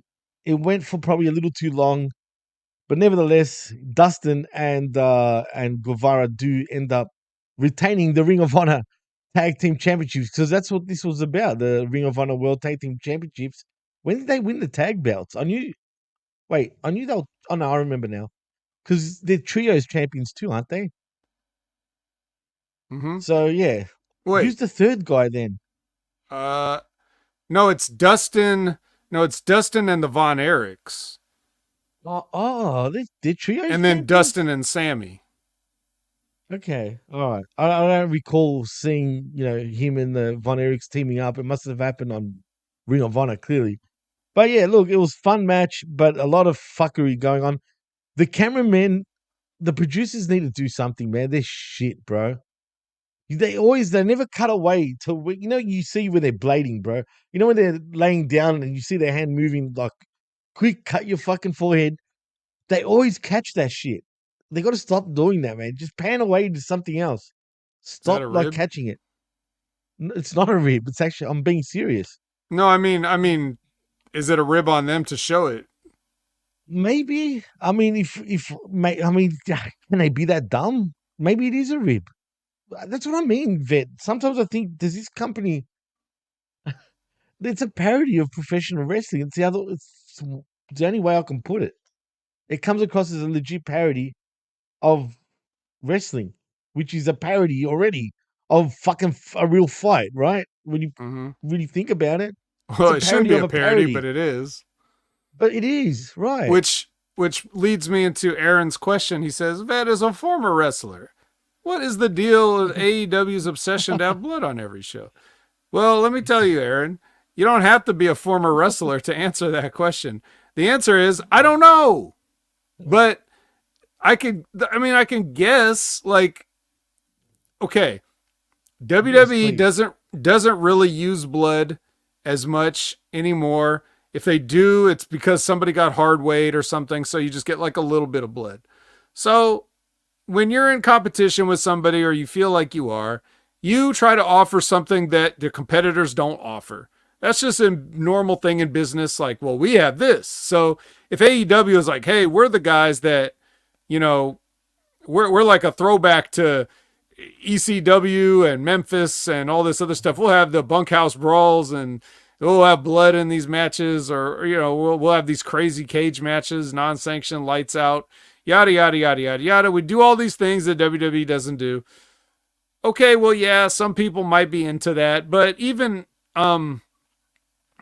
those people that like that, if that becomes the standard, then people that like hardcore wrestling will just get bored because they see it all the time. And then, now it's like, okay, well, what else do you got? It was like what Jimmy's asking me earlier about, are Hangman and Swerve idiots? Well, they might be, but they also feel like they have to top themselves because they don't want people to get bored with whatever they're doing. That the whole thing is like, as a wrestler, I guess you're afraid. I can answer this as a wrestler. Maybe you're just afraid that the crowd won't be entertained or you'll be bored. So you do what you can to try to make it exciting. But even if you just That's have not too realistic. much manufactured excitement, is just hot shotting, and then you burn people out, and then people get And they bored with were stuff burnt. they should enjoy. They So got burnt out by the end of it, bro. For real, they yeah, actually did. dude. Okay, so like we have this bunkhouse match, right? Well, we Hmm? just saw Willow Nightingale and Chris Statlander have a match that's basically the same as this, right? Right. That's why I put the So ECW we, theme at the start of the yeah, show. exactly. So we can't even go 2 weeks without getting garbage cans in the ring. Like, can you just? Nope. Nope. Sorry. No bueno. Yeah. Simple, bro. And here's It's, another question. I know that there has to be a yes answer to this because the Undisputed Kingdom were champions within the last 12 months at some point. yeah. But Ring of Honor tag champs. I was going to say, have they ever won a match? I never see them win a match That's a good ever. question. That's a great question. I don't. Somehow they won belts, but Wow. I don't remember them ever winning a match. I'm sure they have, obviously, Sure because they like you have. They said, they must won have. belts. Right. But you know what? You're right. You know what? I can't remember the last time they won. But then I'll say that that's a good thing on them. Somehow, if they haven't been winning as constantly as we think they haven't, it hasn't really affected them, has it? And then They again, keep everyone's getting indifferent to used. them. Right, exactly. So, yeah, I mean, that's interesting. It's a good call. They're just always there, bro. They're on every show as well. That's another thing. They just always have to be around it. Sometimes I just wanted to go away for a little bit. You know what I mean? Stay in Ring of Honor for a little bit. The Ring of Honor originals are kind of loud. Yeah, I just want to know who's. I know Zane Vicious is going to say he is, but I mean, a serious answer, not a troll answer. Who really wants to watch Matt Taven and Mike Bennett? Like, whoever, when they come on the screen, you're like, yes, finally. I just want to know. It's okay if you do. I'm not asking rhetorically. I'm polling you. Who genuinely, Zane Vicious, I said genuinely, who really wants to watch Matt Taven and Mike Bennett in 2024? Right. It's okay. It's okay if the answer is yes. Just taking a poll. While we wait for the results, our next match is going to be the. Oh no, this is a promo first. It's Hologrammation getting interviewed with Lexi, and then the Premier Athletes come in, and they're like, hey, we need an equalizer. And then Rocky, the word of the day is equalizer, and Rocky Romero comes in.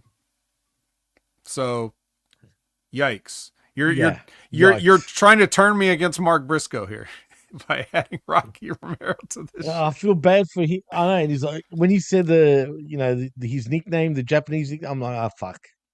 Here he comes. And then, damn it. But that's all right, because we'll get to that. Because we've got a mega main event, bro. Mega. The biggest super main event ever. All right, let's look at some of the results. Let's see. Revamp Wrestling. Hell no in all caps. Blaze Nick, never. Chabello says, Ring of Honor, yes. AEW, hell yeah. I said no troll answers. Cold-blooded, pass on the Kingdom. Don't poll people. Poll on a poll. Whoever climbs up and gets the correct answer down wins the poll. Yeah, don't poll on the poll match. Mm-hmm. Whatever that means. Can I just say this is what Tony thinks every time? I'm serious. I'm not going to sit back and take this fucking shit. There you go. He said it. I guarantee you, if Vince Russo didn't have like a cottage industry built around making fun of Tony Khan, we would be seeing pole matches in AEW. But just out of pure spite, man. He's not booking any because he's like, yeah, he's not gonna. Anyway, I guarantee you, he would have absolutely spammed the pole matches, bro, for sure. I agree with you. Yeah, but because it's Vince's thing, he's not gonna do it. Mm-hmm. Zane Vicious says, just because I root for people no one else does, I'm trolling. Yes, you exposed yourself when you said Mike Adamle was awesome. I saw it. Don't try to say anything anymore. I caught you. You took it too far. You took it beyond the realm of believability. So now the jig is up. Yeah. Oh, damn but it, anyway, band down. They tried to do a DMD thing. Okay. And then we get Lexi with the Dark Order, and then Darby comes back there and like gets in Evil Uno's face and fires him up. And well, there you go. That, once we get there, I must admit, it took me off guard. It caught me by surprise, but we'll get there also. Try to make us look at Darby making us care, trying to make us care about Evil Uno. It might have worked. It might have. But before we get there, I'm telling you, it might have. Right. Yeah, before we get there, it's the Conglomogram versus the Premier Athletes. I hate this. And Nigel McGuinness is like, I can't even say it. Premier is like, Premier Athletes are trying to expunge their, whatever. And I was like, somebody needs to teach Nigel McGuinness the meaning of expunged, because I do not think it does not mean what I think he thinks it means, or whatever. However that saying goes from Princess Bride. I'm sure he's trolling, but Nigel, I don't know. Kills me, man. I'm not sure. I think he really doesn't know what the word means because he uses it a lot. But basically, if anybody's not aware, expunge means to erase from existence. Simply winning a wrestling match does not erase your losses to that person in previous wrestling matches. That's not how it works. The records are what they are, and AEW does keep records because it's a sports-based presentation. So, anyway. Yeah, sports-based. All right, well, you know who wins this match. I mean, it's not like the Premier Athletes. They definitely don't win any matches. It's not a question like with Undisputed Kingdom. We know they don't. On 3 vet, you know what we say, right? Oh, what? What do we say? Athletes rule. Oh, yeah. I didn't know that because I've never listened to them, so I didn't get that gimmick. But damn it. Yeah, yeah, because it's like it's not their fault. It's not the Premier Athlete's fault that I ignore them. It's like AEW's fault because I already know what to expect as soon as they walk out there. So I know there's no point in listening to Mark Sterling's promo. There's no point in watching their match. It's just, I already know what's going to happen. The only point to watching this match is that, you know, you have Hologram and you have Mark Briscoe was in it, right? I think he was, right? Yeah. Or was he not? No, he's in the main event. Oh, wait, I could be wrong. No, he was in the match. He was. My bad. He was in this match. You know what's annoying about Hologram, though? Have you noticed a trend as he's walking out? He turns on his little hologram like gimmick. Like, but in front of everybody. Like, why couldn't you turn it on before you begin to walk out? Instead, he's like, lights out, and then it turns into green, and it's like, oh, God, bro. Like, come on, man. Why couldn't you just do that, a minute earlier so he's ready to go, Yeah. Well, Zane's got an interesting question, and I'm going to ask you this through Zane. What sport is AEW based on, Vet? Professional wrestling. Hey, dudes, what's going on? It's loosely based. It's inspired. AEW is inspired by a true professional wrestling. Man, based on true events. Yeah. Yeah, based on true events. Exactly. That's the best part. But Lisa thinks Bloodsport. Does that mean she's on something? Has everybody gone out and watched Bloodsport yet? I gave you guys an assignment. When I found out that some of you had not watched Bloodsport, Jimmy. What? No, some of these people in this chat right now. Stop it. Who hasn't watched Bloodsport? Are you kidding? Apparently some people. And I told them. Kickboxer is in the same No. You don't have to watch that. Just Bloodsport. All right. And it's on, and I know you're all on YouTube because I see you. You're right here on YouTube right now. And Bloodsport is on YouTube free with ads. Is it? So there's no excuse. Really? You can watch it. Yes. You'll have to watch a little ad, but whatever. Pull out the power of the phone. And then when the ad's over, watch the movie again. What is Bloodsport? No, Aaron. No, Aaron, please. God, you're in your 40s, bro. You gotta know Bloodsport. I understand a 20-year-old might not know it, but in a way, Jimmy, I'm excited because this is a beautiful thing. It's like I get to live vicariously through people discovering it. It's like, wow, I just assumed everybody had already seen it, but now it's like I get to. I would have thought, dude, you don't even have to ask me. I'm on the other side of the planet, and I watched Bloodsport when it came out, for crying out loud. He says, I'm an Israeli. What is that? Oh, they don't have movies in Israel? Everybody, come on. That's not an excuse. Oh, man. I love you, Aaron. No excuse. I love how fucking. What? You haven't watched it either, G-Ball? Come on. Oh, no. Maybe we need to do a watch along for these guys. No good movies? No good movies in Israel? Ready to Rumble the series? All right. Actually, Aaron, do you know Jean-Claude Van Damme? I just want to ask you that question. Surely you know who that is, right? Or Duke or Dux. Duke's. What's his last name? Dukes. Oh yeah, Frank Dukes. That's like it. Put up your Dukes, right? Yeah. Frank. Come on, guys. All right. Anyway, we're enough sidetracking. The hologram team wins. But actually, hologram didn't get the win this time. I think Mark Briscoe got the pin. So, it was a little different. That's true. If it's not from the 80s, we do not have it. It is from the 80s. It's from 1988. Or, 89, 88, something like that. It's 88. MXM Collection, they teased the jacket that they stole. They've now bedazzled it or made it over or whatever they done, and they tease like they're going to show it, and then they're like, no, we're not going to show it here. So they said they'll show it at whatever, Grand Slam, 5th anniversary. I don't know.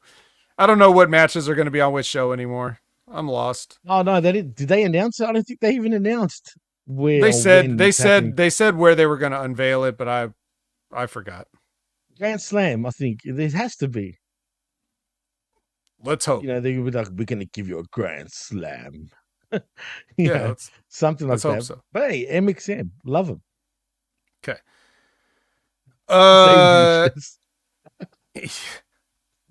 So, okay, next is Rob's daddy. Is that Rob's? Yes. Yes, it is. It's his dad. Next is Mariah May versus Lady Frost. And Jimmy, Lady Frost is now from Erie, Pennsylvania. Well, that's not a pun about being cold. It's not. But this was bad, bro. This match, they had no chemistry at all, bro. This is probably the worst match I've seen in a while when it comes to Frosty. Are you sure it's Mariah not just May because you hate Mariah May now? Are you just burying her because you hate her?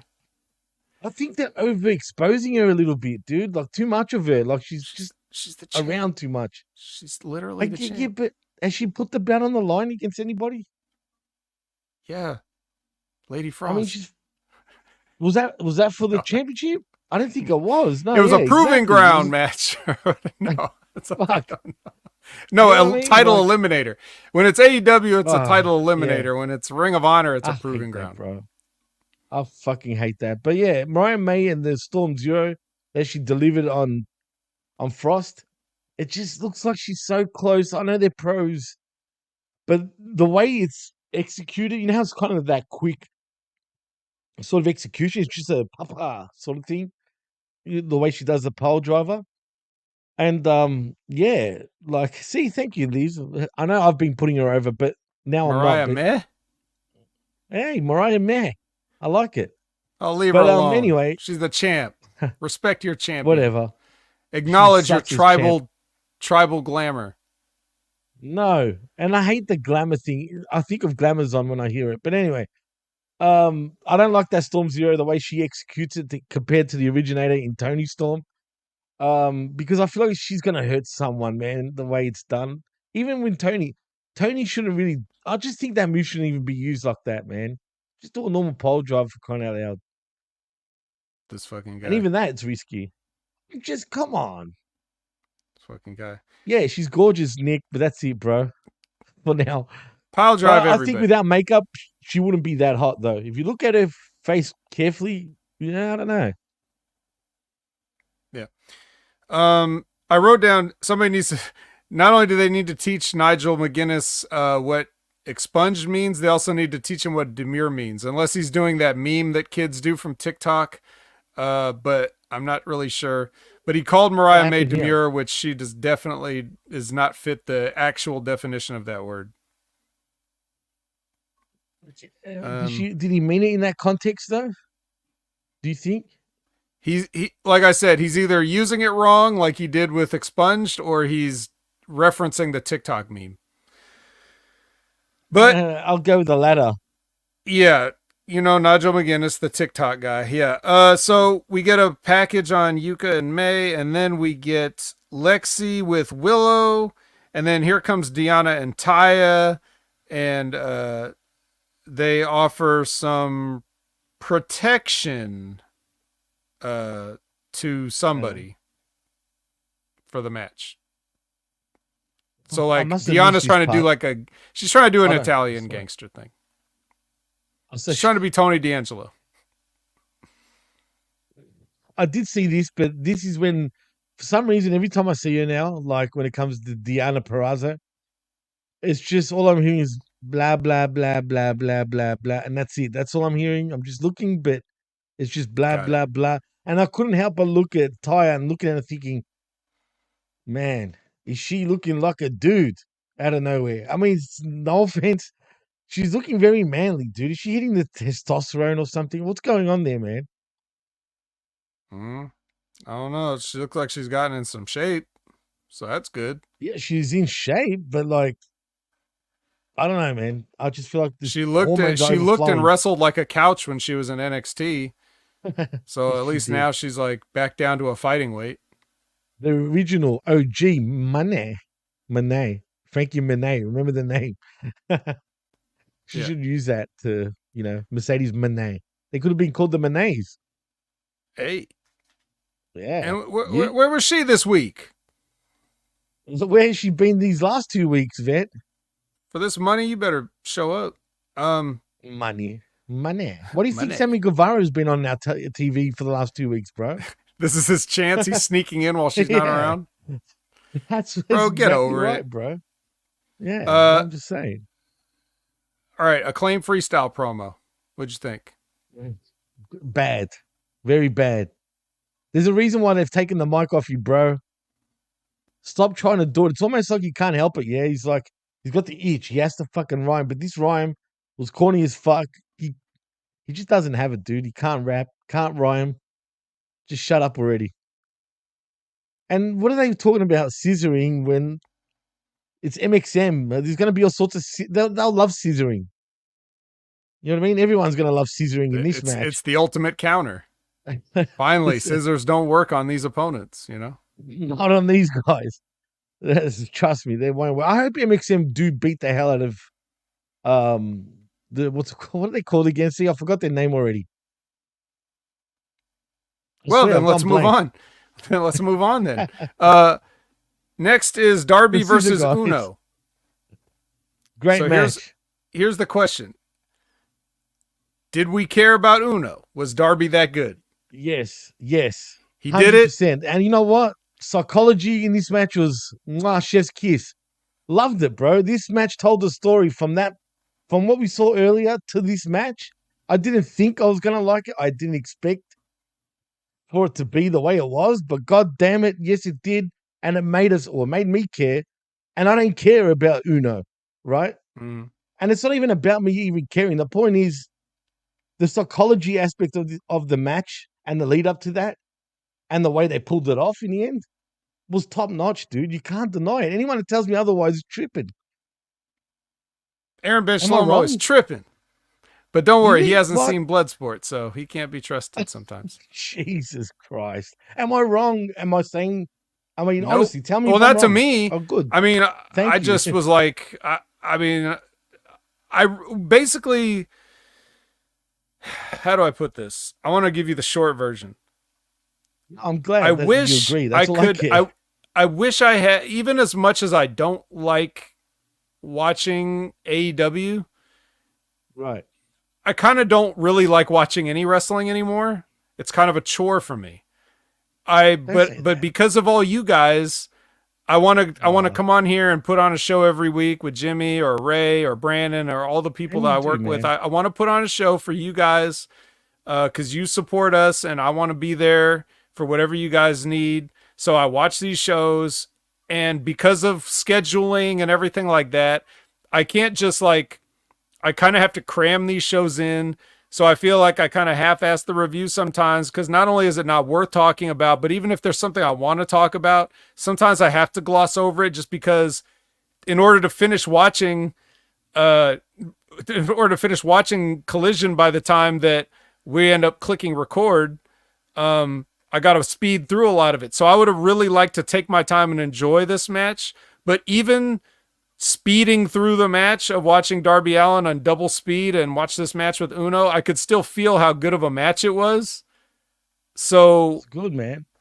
Yeah, I've been telling you guys that Darby is, top in my book since day one of AEW, or as long as I've been covering it, whatever I've covered of it. He continues to be that guy.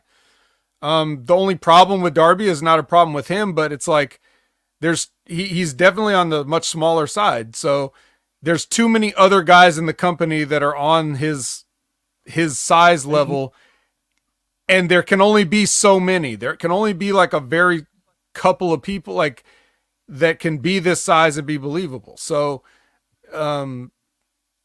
if he was the only guy that looked like him, then he'd be even better. But because there's so many dudes like Lil Brooks Jensen and others that get pushed, it's like that hurts him, but it's not his fault. There's nothing he can do about that.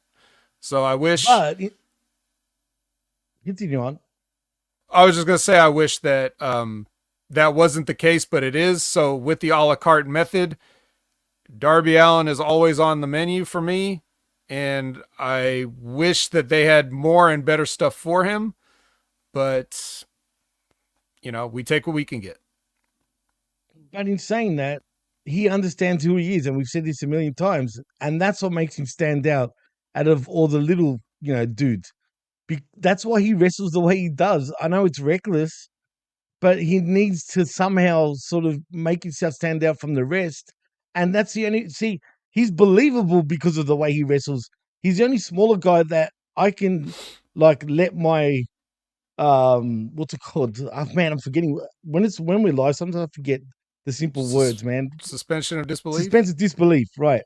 He's one of the few guys at his size that I can be that way with because of the way he wrestles and the way he launches his body at everybody. It looks like it does damage. You know what I mean? So he understands who he is.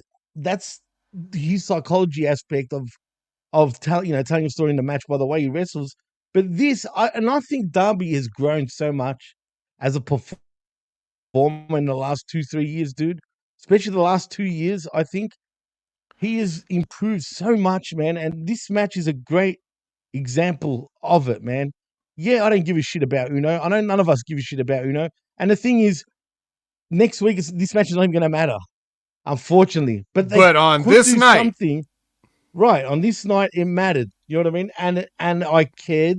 And like Cold Blooded said, no shit, it really was the match of the night, match of the week, I dare say. As a matter of fact, this it was a chef's kiss in every aspect. It told the story in the ring. They killed it, bro. That's why you have to watch, because you never know what's going to be the thing, right? It may not be the thing that's got the most hype. It could just be a throwaway match in the middle of a collision. But if you saw it, you'd be happy you did. As to Labrat's question of whether they're trying to make Uno, no, it was more just getting something for Darby, like giving him something to do to give him a win. It's the same way. They'll, instead of Lance Archer this time, it was just Evil Uno. It's just, that's the only difference. Well, he made me believe, what, this guy is a bad man, bro. In a way, the way he was wrestling, he looked 100 times better than Lance Archer, I dare say. There you go. Right. The way he worked the match told me he understood pro wrestling, actually, for once. I've never seen this side. So where was this, Uno? Do more of this, bro. I mean, Jesus. I remember I'll just say this and then we can go on to the next thing. But I remember these guys were like, him and the other guy, Grayson, were the Super Smash Brothers, right? And they were Smash Brothers, right? I didn't see them do that, but I remember when they were the only, one of the few tag teams in AEW, and when AEW first started. And when AEW first started, all the tag team guys, like the Young Bucks and whoever else, they were just doing those kind of matches that those guys do. And the Dark Order, just them two, the Smash Brothers, were trying to do a tag team match the way you normally see. They were the only guys trying to have a normal traditional tag team match with psychology and tag teams. But instead of just 2 guys or 4 guys getting in the ring and doing all these moves and burying the ref, they were trying to have tag team matches back then. But, pandemic, all this stuff, it just sort of, they kind of got away from that. And then Grayson got deported or whatever, and then he came back and then got deported again or whatever happened. So Uno's just been a man without a country, just goofing off this whole time, but because he's friends with the Young Bucks. But I know those guys right there. Yeah, I know those guys had some psychology. Yeah, they did stupid stuff too, but at least they could work a normal tag team match if they felt like it. So absolutely. I know he had it in him, but it's been a while since he had to drag it out. So he did for this. Bro. What do you mean a while? Yeah, since probably the Smash Brothers days, like you said. Back in the Ring of Honor days of them being the Super Smash Brothers. They were different then. They became goofy now. But damn it, man, if no one believes us in saying it, go check it out, please. If you haven't seen it, trust me, watch the match and pay attention to it. You'll enjoy it if you look at it for what they're telling you and what they're doing, man. Right after you finish Bloodsport, go put on Darby's match. All right. Renee is with Jeff and Karen from Wednesday. This was actually from Wednesday, supposedly. Jeff Jarrett cuts a heated promo and he challenges Hangman to a lumberjack strap match at Grand Slam. What's a lumberjack strap match? Well, you see, it would be like a strap match with one important difference. All the lumberjacks have straps. So if you fall outside the ring, they're going to whip you. So everyone, did they say that? So everyone's going to have a strap. I don't think they said it, but that's what it's traditionally been. So let's hope they go with tradition. I don't think and let's hope Adam Page falls out the ring 29 times. I hope so, but it's not going to happen. I doubt it. Right. It's going to be the other way around, but we'll see. All right. Next is Queen Aminata versus the Professor. It's a queen versus a professor, Serena Deeb. I just wrote clinic. You know what? Deeb put on a clinic here. Second best match of the night, dude. No, really. It was actually a good match. Or was it Darby? Oh my God. Why couldn't Darby have just wrestled Serena and we could have just had a perfect match? Dude, no, really. I'm not lying, right? These two, I'm starting to like their little rivalry going on, and at least, sure, they're not really telling a story though. That's the issue, but whatever. This is AEW story, I guess. That's the way they do things. But it actually was a good match. I'm impressed. I was impressed by it. I'm starting to really like the Queen. Okay. All right. Queen growing on you. Okay. But Deeb gets the win, of course, as she should. She gets the win. Deeb talks to the Queen. Then we get Renee with Saraya and Harley. And Harley bites her thumb 50,000 times again while reading the rules of a Saraya rules match. So this was it was pure comedy. So if you didn't see it, I can't recap it for you. You just have to watch it. I can't recap everything, but the best part about it was she called what's her name? Hater a slag. That popped. Yeah, that was one of the rules was that Hater's a slag. Yeah. Right. I don't know if Americans use that term, but I mean we do a lot. Like basically a slag is a slut, right? Mm-hmm. That's like Australian. Don't worry, Jimmy, we get it. I don't know. We just don't use it, but yeah, I like it. It's so dirty because it's such a dirty way of saying slut. I think it's worse than slut. A slag is just like, yeah, it's pretty bad. All right. And then, all right. So Lexi is with the Texas boys, and Sammy says, "Hey, you have 2 belts. I want to have 2 belts, so I'm gonna challenge Okada." Cool. No hope. Poor Okada. Can you imagine all the stuff that he's gonna have to talk Sammy Guevara out of in the match that they have? He's like, I mean, yeah, he'd be like, yeah, and starts sticking up his fingers slowly, like, no, yeah, maybe that's when he's not gonna understand English. Yeah, maybe. If I saw it, no. I don't understand. It's still that makes me laugh. I remember 2 weeks ago, he was like, Aussie. Yeah. And the crowd, and he's kicking the shit out of fucking Fletcher. Aussie. Yeah. He cracks me up, bro. Yeah, he's great. Well, here's the All-Star 10, man. Oh, yes. It's Hook. It's the Outrunners. It's FTR versus the grizzled young veterans. Roosh for some strange reason.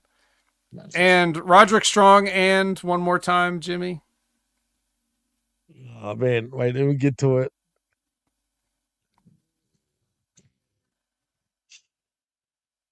I don't know if we got that. Did you guys hear that? I didn't hear it. Oh, that's why. Sorry, my bad. All right. Did you get it then? Yeah. Good. So, it's a 10-man tag, all-star 10-man tag. You know how this goes. It's a good main event for Collision. We're used to having, 6, 8, even 10 men all together. So Liz. We like you, but please. Don't you dare say how long before we get a 20-man 4-way Texas fucking tornado match on a pole. With lumberjacks and straps. With lumberjacks and straps. And tasers. That'll be next week. Yes. That'll be 9 days from tonight. 9 days from tonight. All right. Well, we don't need to really recap this match, but I do want to say that the funniest part to me was at the end of the match, Roosh was waiting for FTR and Mortos to get all their shit in. And because he had to wait for them to do it and he was selling, waiting for them to get all their shit in, That was the longest I've seen Roosh sell in his entire life. I've never seen him sell that long. As when he just had to wait for them to finish doing all their stuff. But then he immediately came to life, and then he gave the horns to Hollywood Axe the Axon for the win. So Roosh wins. He just randomly shows up, has nothing to do with any of these people or any of this match, and he comes in and gets the pin. That's classic Roosh. Classic Roosh and classic AEW on top of that, man. I'm sick of these main events, Vet, because by this point, I didn't care. I wasn't watching it, bro. I can't do this, man. I can't do all-star 10-man bullshit. Like, it's too much. It's getting worse and worse. We go from trios every week, and then now sneaking to like 4-on-4s, and now we got 5-on-5s, bro. Nah, time out, man. Time out, Tony, please. Stop it. Stop. What's the matter? You don't like to see stars? All right. Well, anyway. I'm done. Yeah. I'm done, bro. All right. Well, Serena Deeb gets on and challenges Britt Baker to a match. Why? She's going to lose, man. Because she wants to challenge her. And then Nigel McGuinness starts to do a promo. And Tony Schiavone tries to stick up for Bryan Danielson. And then Nigel McGuinness shouts him down and is like, don't ever come up to me again or I'll knock you the fuck out. And Tony's like, I'm sorry. And he goes back to the desk. And then Nigel gets in the ring and continues cutting his promo. And he's very fired up about this, apparently. So I've got a feeling it's not going to happen. The match ain't happening. That would be great if it didn't happen. Dude. I hope it doesn't. I think it's not going to happen. It will not happen. One way or the other, either he's going to get taken out somehow, or he chickens out when Danielson does turn up and then decides he's not going to go through with it. But I think the match will eventually happen. It's just not going to happen next week. I think. Possibly. Could be wrong, though. I could be way off. Well, it's either going to happen or it isn't. So that's the end of. I guess you're gonna have to find out. That's the end of Collision. All the wreckage has been sifted through now. It was sifted, but if there was a wrestler of the week for me was